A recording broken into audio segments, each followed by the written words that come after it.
अच्छा वैसे करते हैं। सी इसमें इन सभी एंगल्स में दो एंगल्स हैं जो यदि हम कहें तो एक तरह से रिलेटिवली ज़्यादा इंपॉर्टेंट हैं, उनका रेफरेंस जो है वो ज़्यादा आएगा और उनका कोरिलेशन भी इंपॉर्टेंट है। पहला ये और दूसरा ये, क्योंकि फर्स्ट रिफ्रैक्टिंग सरफेस पे जो भी होगा वो I1 डिटरमिन करता है, ठीक है, और सेकंड रिफ्रैक्टिंग सरफेस पे जो भी होगा वो R2 डिटरमिन करता है, ठीक है। बाकी तो एक तरह से है ना डिपेंडेंट है। अच्छा, और चूंकि R1 और R2 के बीच में कोरिलेशन है अपने को मालूम है? तो I1 जो है वो R2 के साथ में किस तरह से कोरिलेट करता है उसके थोड़े से रिजल्ट्स देखते हैं, ठीक है। अपन इस बेसिक रिजल्ट को यूज करेंगे। R1 प्लस R2 जो है वो A के बराबर है, ठीक है। अच्छा, तो R2 क्या हो गया? R2 हो गया A माइनस R1, और R1 का और I1 का रिलेशन अपने को मालूम है ना, साइन I1 जो है वो म्यू साइन R1 के बराबर, ठीक है। स्नेल्स लॉ लगा दिया। अच्छा, इन दोनों इक्वेशंस को ध्यान से देखें, ठीक है। सेकेंड इक्वेशन से ये तो क्लियर ही है कि यदि I1 बढ़ता है तो R1 बढ़ेगा, ये तो क्लियर। और फर्स्ट इक्वेशन से ये क्लियर है कि यदि R1 बढ़ेगा तो R2 घटेगा, ठीक है, ये क्लियर है। अच्छा, इसका मतलब क्या निकला कि यदि I1 अपने मैक्सिमम पोजीशन पे है, ठीक है, तो इसका रिजल्ट क्या होगा कि R2 जो है वो अपने मिनिमम पोजीशन पे हो, ठीक है। I1 मैक्स होगा तो R1 मैक्स होगा, ठीक है, और R1 मैक्स होगा तो इस रिलेशन के कारण R2 जो है अपने मिनिमम पोजीशन पे होगा, ठीक। और इसका रिवर्स भी ट्रू है। I1 यदि अपने मिनिमम पोजीशन पे है, इसका मतलब R2 जो है वो अपने मैक्सिमम पोजीशन पे है, ठीक है। अच्छा, अब I1 की रेंज क्या है? I1 की रेंज ये है 0 से 90 के बीच में, ठीक है। 90 से ज़्यादा तो एंगल ऑफ इंसिडेंस हो नहीं सकता। तो अब अपन दोनों केसेस देखते हैं। पहला केस देखते हैं I1 मैक्स का। तो I1 मैक्स क्या हो गया कि I1 जो है वो 90 डिग्री, ठीक है। तो ये रे डायग्राम बनाते हैं इसको 90 डिग्री बना करके। तो I1 यदि 90 डिग्री है तो R1 कितना हो जाएगा? R1 क्रिटिकल एंगल के बराबर हो जाएगा, ठीक है। ये R1 जो है वो थीटा सी हो जाएगा। और क्यों थीटा सी हो जाएगा? क्योंकि भाई जैसे इस रे को यदि हम रिवर्स कर दें तो यहाँ पे यदि क्रिटिकल एंगल होता तो ये रे जो है वो बिल्कुल ग्रेस करके निकल जाती, ठीक है। यदि क्रिटिकल एंगल होता तो रे तो बाहर तो जाती ही नहीं, है ना, बिल्कुल इसके सरफेस पे होकर के निकल जाती। तो I1 90 है तो R1 जो है वो थीटा सी है, ठीक है। तो इसका मतलब R2 कितना हुआ? R2, ये R2 हो गया मिनिमम R2, ठीक है। मिनिमम R2 कितना होगा? A माइनस थीटा सी। क्यों? क्योंकि R1 जो है वो थीटा सी के बराबर, ठीक है। तो I1 मैक्स पे R2 मिन हमको मिलता है और वो इतना मिलता है A माइनस थीटा सी, ठीक है। अब इसी तरह से I1 मिनिमम का एग्जांपल लेते हैं। तो दूसरा केस, जैसे I1 मिनिमम ये कितना हो गया? 0 डिग्री हो गया, ठीक है। तो पहले एक बार 0 डिग्री वाला डायग्राम बना लेते हैं। तो I1 यदि 0 है, अच्छा डायग्राम इस टाइप का दिखेगा, है ना। तो R1 कितना हो गया? R1 भी 0 हो गया, ठीक है। तो R2 जो है इस केस में मैक्सिमम हो जाएगा और मैक्सिमम R2 कितना होगा? A के बराबर। तो किसी भी प्रिज्म में जो R2 की मैक्सिमम वैल्यू जो है वो A होगी, मतलब ये वाला एंगल जो है A हो जाएगा, ठीक है। यदि केवल इस टाइप का डायग्राम दे रखा हो जिसमें एंगल ऑफ इंसिडेंस 0 शो कर रखा हो और ये एंगल पूछ लें तो ये एंगल जो है वो, तो ये एंगल A हो जाएगा, ठीक है। अच्छा, अब ऐसा करते हैं, ग्रेजिंग इमरजेंस की कंडीशन निकालते हैं, ठीक है। अच्छा, ग्रेजिंग इमर्जेंस क्या हुआ कि जो लाइट जो रिफ्रैक्ट होकर के सेकंड सरफेस पे जो बाहर निकल रही है ना, ये हमारी इमर्जेंट रे थी। इमर्जेंस की बात कर रहे हैं अपन,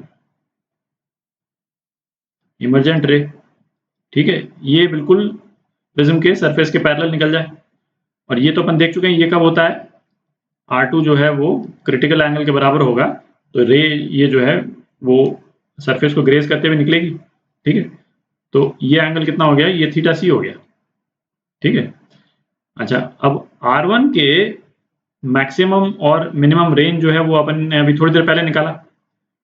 R1 का रेंज क्या रहता है, मिनिमम R1 0 होता है, और R1 की मैक्सिमम वैल्यू क्या होती है, थीटा सी होती है ना। इसके करस्पॉन्डिंग I1 की जो वैल्यूज हैं वो अपन ने क्या देखी थी, I1 वेरी करता है 0 से 90 के बीच में, और R1 वेरी करता है 0 से थीटा सी के बीच में, ठीक है। अब ये दोनों पोर्शन देखें आप जरा, ठीक है। R2 तो थीटा सी के बराबर है, और R1 की मैक्सिमम वैल्यू थीटा सी है? अच्छा, तो ये दोनों रिलेशंस हैं, इसको हम ऐड कर दें तो हम क्या बोल सकते हैं, R1 plus R2 will be less than और इक्वल टू ट्वाइस थीटा सी, ये बोल सकते हैं, क्योंकि R2 तो थीटा सी है, फिक्स्ड है, और R1 की मैक्सिमम वैल्यू थीटा सी है, तो इन दोनों को ऐड कर देंगे तो या तो थीटा सी होगा, ट्वाइस थीटा सी होगा, या ट्वाइस थीटा सी से कम होगा, ठीक है। अच्छा, R1 प्लस R2 अपने को मालूम है कि A के बराबर होता है, तो A क्या हो गया, लेस देन और इक्वल टू ट्वाइस थीटा सी। ये कंडीशन हो गई ग्रेजिंग इमर्जेंस के लिए, ठीक है। अच्छा, अब इस कंडीशन का मतलब क्या निकला, मतलब ये निकला कि थीटा सी को कौन गवर्न करता है, थीटा सी किससे डिसाइड होता है, थीटा सी रिफ्रैक्टिव इंडेक्स से डिसाइड होता है, ठीक है। तो सपोज किसी पर्टिकुलर रिफ्रैक्टिव इंडेक्स पे थीटा सी की वैल्यू है 30 डिग्रीज, ठीक है। तो ट्वाइस थीटा सी कितना हो गया, ट्वाइस थीटा सी हो गया 60 डिग्रीज, ठीक है। अब ये क्या बोलता है, ग्रेजिंग इमर्जेंस के लिए ए जो है वो ट्वाइस थीटा सी से कम या उसके बराबर होना चाहिए। यदि उस प्रिज्म के लिए है ना, angle of prism, angle of prism जो है वो सपोज 70 डिग्री है, ठीक है।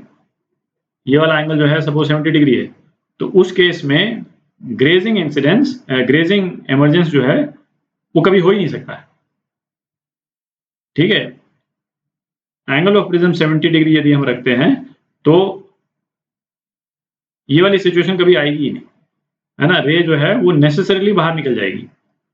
क्यों, इसको आप देख सकते हैं, भाई R2 तो फिक्स्ड है, R2 तो 30 डिग्री तो हमको चाहिए ही, है ना। यदि थीटा सी 30 है तो R2 तो 30 हो ही गया, है ना। अच्छा, यदि 70 है, ये क्या बोलते हैं, एंगल ऑफ प्रिज्म यदि 70 है तो R1 कितना हो गया, 40 डिग्री हो गया, ठीक है। और जबकि R1 मैक्सिमम कितना हो सकता है, भाई R1 की तो मैक्सिमम वैल्यू 30 डिग्रीज हो सकती है ना। R1 को तो 30 डिग्री से कम या उसके बराबर, है ना, ये तो उसकी लिमिट है। तो यहाँ पे ग्रेजिंग इमरजेंस नहीं हो सकता, ये पॉसिबल नहीं है, ठीक है। 70 डिग्रीज, 80 डिग्रीज, मतलब एनी वैल्यू अबव 60 डिग्रीज में ग्रेजिंग इमरजेंस होगा ही नहीं। एंगल ऑफ प्रिज्म मतलब जिसके दोनों तरफ रिफ्रैक्शन हो रहा है वही एंगल है, ठीक है। तो उस केस में ऐसा होगा। अच्छा, इमरजेंस की एक और कंडीशन के लिए कंडीशन निकालते हैं। तो अभी इस वाली सिचुएशन के लिए हम कंडीशन निकालते हैं। ये सिचुएशन क्या हुई कि सेकंड सरफेस पे टोटल इंटरनल रिफ्लेक्शन हो गया। इसके पहले अपन ने क्या देखा था कि रिफ्रैक्शन होगा पर इमरजेंस जो है ग्रेजिंग हो जाएगी। इसमें तो रिफ्रैक्शन हो रहा है, ये जो ग्रीन वाला मैंने बनाया है इसमें रिफ्रैक्शन नहीं हो रहा है, इसमें तो TIR हो गया, ठीक है। तो टोटल इंटरनल रिफ्लेक्शन के लिए R2 की क्या वैल्यू होगी, R2 जो है वो हमको थीटा सी से ज़्यादा चाहिए, ठीक है। R2 थीटा सी से ज़्यादा होगा तो रे जो है वो मतलब टोटल इंटरनल रिफ्लेक्शन TIR इसको बोलते हैं, तो टोटल इंटरनल रिफ्लेक्शन हो जाएगा, TIR हो जाएगा। अच्छा, अब R1 प्लस R2 ये क्या A के बराबर है, ठीक है। अपने को कंडीशन क्या चाहिए, अपने को ए की ऐसी वैल्यू चाहिए या ऐसा रेंज चाहिए, एक वैल्यू नहीं, ऐसी रेंज चाहिए कि वैसे केस में सेकंड सरफेस पे हर हालत में टी आई आर हो। ठीक है, एंगल ऑफ इंसिडेंस चाहे जो हो, यहाँ पे सेकंड सरफेस पे हर केस में टी आई आर हो, है ना। हमको ए की ऐसी वैल्यू चाहिए, है ना, ऐसा रेंज चाहिए ए की वैल्यूज का। ठीक है, ये निकाल रहे हैं बेसिकली अपन। तो R2 क्या हो गया, a माइनस R1। ठीक है, अच्छा यदि R2 हम इस तरह से अरेंज करें कि R2 की मिनिमम वैल्यू यदि थीटा सी से ज्यादा हो, मतलब हर हालत में जो R2 की जो मिनिमम वैल्यू हो वो भी थीटा सी से ज्यादा हो, तो हर केस में अपने को TIR मिल जाएगा। ठीक है, अच्छा R2 की मिनिमम वैल्यू के लिए R1 को मैक्सिमम होना जरूरी है ना। इसको अपन लिख सकते हैं R2 मिनिमम। ये कब होगा मिनिमम, जब R1 क्या होगा, मैक्सिमम होगा। ये तो क्लियर, ठीक है, क्योंकि ए तो कांस्टेंट है। अच्छा, और R1 मैक्सिमम क्या होता है, थीटा सी होता है, ये तो अपन देख चुके हैं पहले। तो R2 मिनिमम क्या हो गया, ए माइनस थीटा सी हो गया।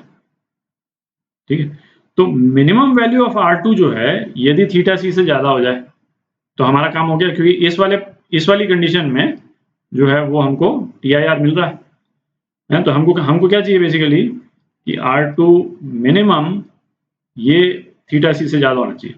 तो ऐसे में क्या होगा कि हर हालत में TIR होगा, और R2 मिनिमम हमारा ये आ गया। तो ये क्या हो गया, a minus theta C should be greater than theta C. ठीक है, तो इसका मतलब हो गया कि a जो है वो ट्वाइस थीटा सी से ज्यादा होना चाहिए। ये कंडीशन आ गई। a की यदि ये वैल्यू है तो हर हालत में टोटल इंटरनल रिफ्लेक्शन होगा। ठीक है, तो इसका मतलब यदि सपोज किसी रिफ्रैक्टिव इंडेक्स के लिए थीटा सी की वैल्यू अगेन हम 30 ले लेते हैं,